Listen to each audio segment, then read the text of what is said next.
Yo mga tol, ngayon naman alamin natin ng mabilisan ang mga naging team ni Lauri Markkanen sa kanyang basketball career.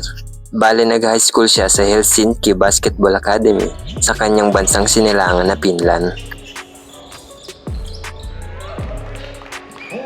Then after nga nito ay nag-commit siya sa Arizona Wildcats na isang team sa NCAA Division 1. Kung saan ay nag-average siya dito ng 15.6 points per game, 1 assist per game at 7.2 rebounds per game. Nakaisang season lang siya rito at nag-announce na hindi na niya ipagpapatuloy ang kanyang natitirang mga taon sa college at siya ay magpapadrap na sa NBA.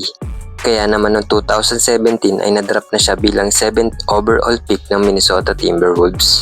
Pero sa gabi din na yon ay na-trade din siya sa Chicago Bulls kasama sina Zach LaVine at Chris Dunn kapalit ni Jimmy Butler. Well, sa 4 na taon niyang stint sa Chicago Bulls ay nag-average siya dito ng 15.5 points per game, 1.25 assists per game at 7 rebounds per game. Then after nga ng kanyang rookie contract ay na-trade siya sa Cleveland Cavaliers sa pamamagitan ng 3 teams sign and trade kasama ang Portland Trail Blazer. Nag-sign siya dito ng $67.5 million sa loob ng 4 na taon. Sa isang season niya dito ay nag-average siya ng 14.8 points per game, 1.3 assists per game at 5.7 rebounds per game.